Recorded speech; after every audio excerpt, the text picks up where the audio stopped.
Hey there YouTube. So last time I made a video was about my Nintendo 64 joysticks. I just want to do a real quick update and a little extra on this video. So here are some of the joysticks. This one I tried to do repair. It came out okay. As you can see, it's got a lot more life in it now. It's still very loose, but it's very playable controller. I use it mostly for Smash Bros. Because it still plays really well. This controller, it works really well. Excuse me. This was kind of a crappy joystick repair. This one didn't come out well at all.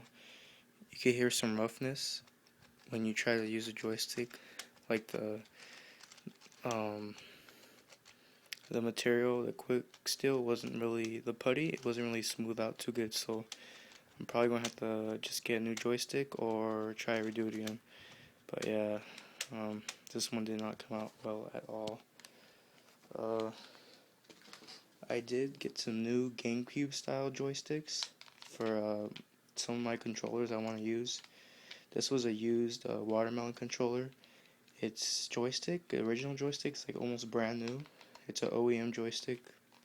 The reason why I want to use this watermelon controller because it wasn't fully complete with all its screws, and some of it was broken, like as you can see right there. It's missing a screw because the plastic was broken inside somehow. But it's overall good controller for playing, but I rather use it for playing than collect this one. I'm looking for this type of controller to collect, but I found one that I could use for everyday play that I don't have to worry about it messing it up too much, since it won't be in my personal collection. I still like this controller, just it won't be the one in my showcase. It'll be the one I'll be able to play with all the time. You saw this joystick I repaired on my grape controller. This was one of the first repairs. Repair was like, I want to say 8 out of 10 on the joystick. Very tight, very good. It stopped sticking, so I mean it works really well. Haven't been using it that much. This was another controller I bought off eBay. I think I got it for around 15 bucks, and I also ordered two of these GameCube sticks. So I put one on the watermelon and one on this ice blue. This one is very good. I would say very good condition. Only thing was it had a little rip up here on the cord, so I just put some electrical tape to cover it up and to prevent any more tearing, or to prevent the exposed wires from getting ripped or something. But this is a very nice controller. I like it. Good price. I got some other stuff too. Just recently I ordered a game from Japan, a Nintendo 64 game. I mostly wanted it for the box and the box art to store my own Paper Mario, but it's Paper Mario Japan. The box is in really good condition. Got it for about 10 bucks plus like a little like $7 plus like maybe $4 shipping. But overall the box is really nice. I like the box art. It's a lot cheaper than getting them in the States, getting the box in the States, even though some of the box art is a lot nicer. You get this. I got this. It came with manuals, box, and the Japanese game all for around like 14 bucks altogether, maybe 13. If you could win them in a bid, you get them really cheap. Or even buy it now, I think they're pretty cheap, but haven't really looked. So this is my first Japanese box in 64 game. Recently just bought a Game Boy player with disc. I bought this off Craigslist, off someone who lives nearby me. He sold me everything. He sold me the matching GameCube with the Game Boy player with the Game Boy player disc for around 60 bucks for everything. So it's about average price, but I get the matching GameCube, and it's like a matte black instead of the regular polished black, I would say. I also got my N64 RGB modded hooked up right now, and I'm able to play it finally because I got the right converter. This is a HDMI, SCART to HDMI converter. I had a SCART to RGB converter, but it was becoming too costly and it was giving me problems. It wasn't appearing right on the screen. But at the time I only had these RGB wires, and I also needed an audio outbreak, so it wasn't working very well. I decided in the long run it would be cheaper if I just got the HDMI converter, a SCART to HDMI, and it works really well. I would say it would probably work just as well as RGB converter, except there's less wires since you got the SCART running into the converter. Then all you need is the HDMI, which plugs into your HD TV. So, highly recommend this converter. Bought off eBay for about $60, but I had a $20 coupon.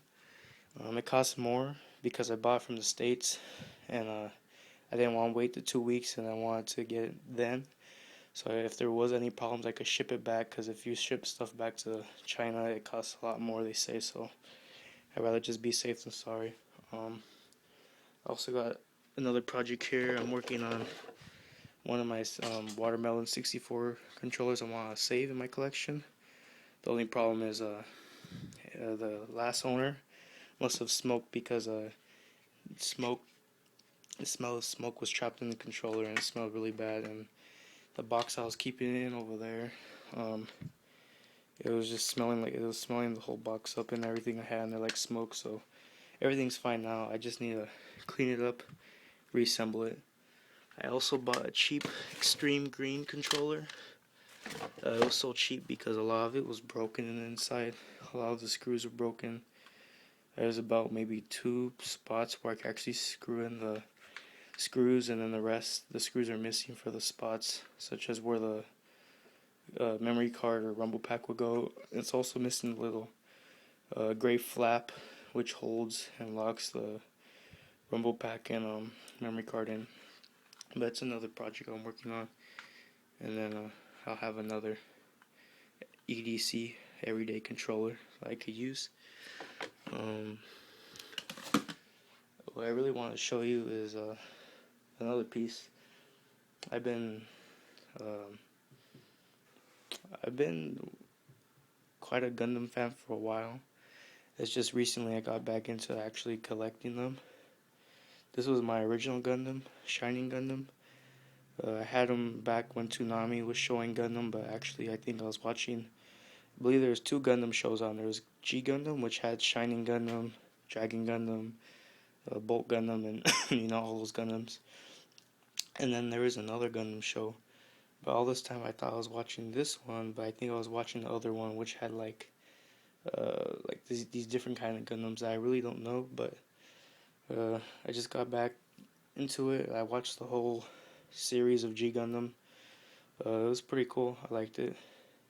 So I recently just got back into collecting that stuff, and I recently just done a little custom for my Bolt Gundam. Excuse me. Excuse me. So yeah, when you get the Bolt Gundam, he only comes with one arm, which is his left arm. And then for some reason, every time in the show he got in a fight, his right arm was always torn off or something.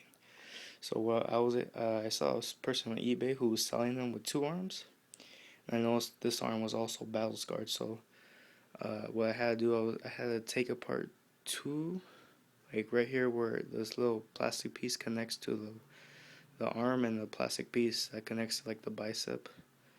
And I was able to switch it, so now he has 2 arms.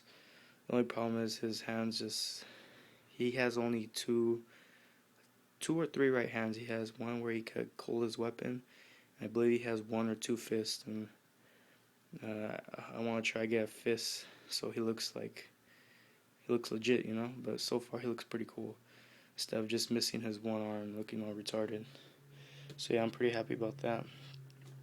I just recently bought another Gundam. This is a Rising Gundam. I think it was like maybe in 2 episodes of G Gundam at the very end. So yeah, I just been collecting. I also got this cool Gundam.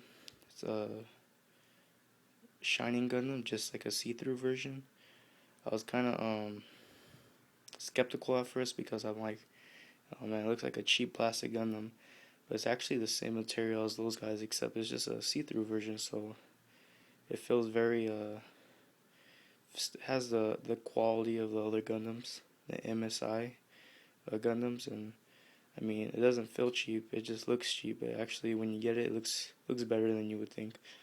and I bought him brand new for like 15 bucks, 10 bucks for him, and then like 5.80 for shipping. So I think I got a deal for that.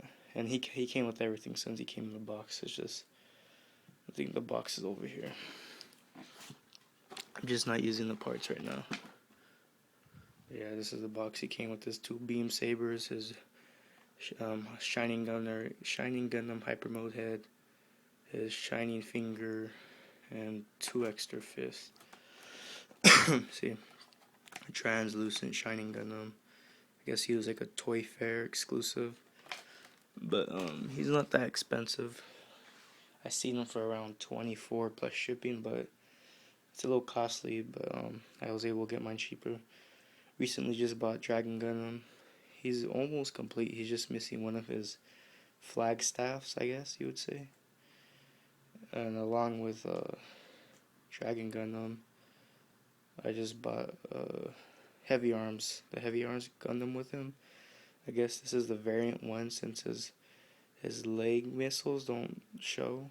They're just, there for show. And his combat blade isn't as long as the variant 2. But I guess he's like, instead of being the yellow variant, he's a gold variant. I mean, he's pretty cool. He came with, I think, everything. He came with 2 Gatling guns. Or like 2 Gatling guns, as you can see. With this shield. And that was about it. And then I recently got this Gundam too. I think it's like RX-78 or something. It came with a lot of stuff. Got him for $8.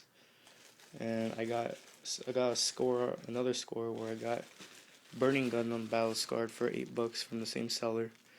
The only thing is I don't like how his arms fall off when you move him a lot, so kind of a disappointment, but he's still pretty cool. So that's about it. I mean, yeah, other than trying to fix joysticks on the N64s and collecting N64 stuff, got a lot of stuff I gotta sell on eBay still. But yeah, that's just a little bit of why I like collecting too. Gundams, pretty cool. Planning on doing a video of the most recent Gundam I bought.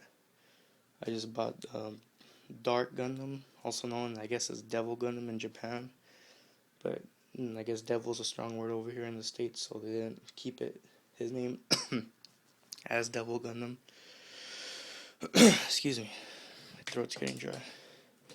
But yeah, so I'll be updating with more videos soon. Just been busy. So yeah, if you have any questions, leave them in the comments. I'll try to get back to you. Just show off this too, I guess. If you collect Pokemon games, especially the Game Boy Color ones, you could buy these. They're custom Game Boy cases for the original Pokemon Crystal, Gold, Silver. The cases, you get 3 of them. You get all 3. You get Crystal, Silver, and Gold for I think $15, so it's like $5 a case. They're pretty nice quality. They're a lot bigger than regular DS cases, but they're still nice, even with a little barcode going in the back. And they got overall the print's nice on them. They're not too cheap, but you could tell because the picture's kind of blown up. You could tell it's not as nice, but it's still pretty good quality. A nice place to keep them from dust and from whatever else. So yeah, I mean, that's about it. I want to show you. Like I said, I'll be posting more videos of stuff I'm selling on eBay, game related or whatever else related. So yeah, just leave a comment. Maybe a like would help. Thanks for watching.